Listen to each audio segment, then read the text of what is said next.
Hey guys, what's up? Coronadus here, and today I'm bringing you yet another deck tech. Do hit that subscribe button, do hit the bell, leave comments down in the comment section below, hit a like on this video. Let's get to it. We're going to start off with the land base of this deck. It's real simple, 25 lands. I know, that seems like a lot of lands, but in hindsight, you're going to need it, because you're going to want to get lands out as fast as possible, and there's a reason for that. Anyways, four Needle Spires, which is the man land for this deck. 2 Looming Spires, +1/+1 first strike, plus gives you a red on the next turn. Sandstone Bridge, immediate effect, +1/+1 in vigilance, very important in this deck. 5 plains, 4 mountains, 4 Aether Hub, and then we have 4 Inspiring Vantage, which is the fast land from Kaladesh for this deck. Now, I'm going to tell you now that number is not deceiving. There are 29 creatures in this deck, and we're going to go for the lowest cost ones first. Anyways, we have 4 Glorybound Initiates. When you exert it, +1/+3 in lifelink. And then Gustwalker, +1/+1 in flying when you exert it. Really, this deck does exert a lot. It exerts with every creature. +1/+2 until end of turn, and it has trample automatically. So when you exert it becomes a 3/3. And then with Battlefield Scavenger, this is going to be part of your bread and butter with this deck. Basically says, whenever you exert a creature, you may discard a card. If you do, draw a card. Any creature will cause this to happen. So all the creatures you exert, you get the option of cycling through that many cards, which can really help you when you're in a bind, and I'm about to show you why. Uncropped Crasher is a Minotaur with Exert and Haste, automatic haste, but Exert, and when you exert it, target creature cannot block. That's why I'm running 4 to up my chances of getting him and stop blockers from happening. And then you have Devoted Cropmate, 3 of them.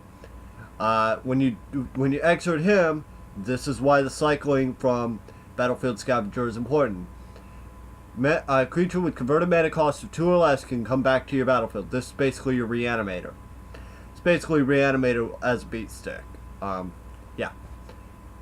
Anyways, next we have 2 Emberhorn Minotaur. When you exert it, gains +1/+1 in vigilance. Menace. It basically becomes a 5/4 with menace. Means more than one creature has to block him. His butt is huge.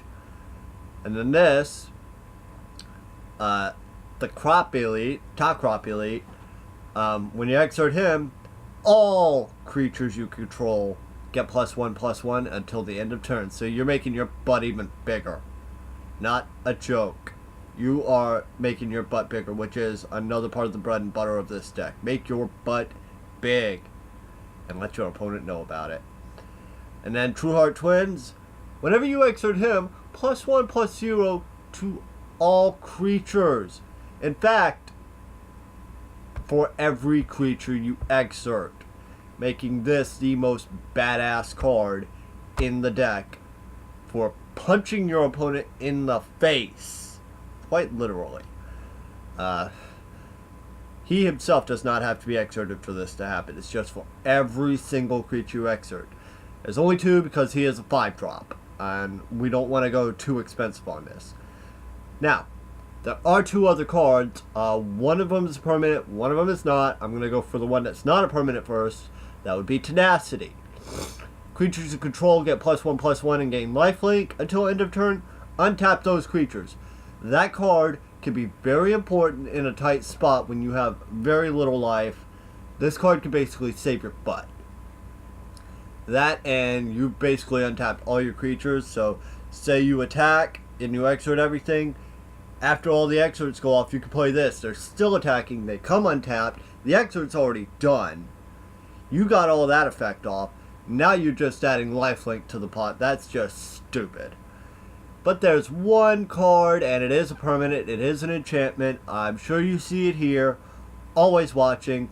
Non-token creatures you control get +1/+1 in vigilance. We have 29 creatures. None of them generate tokens. No card in the deck generates tokens.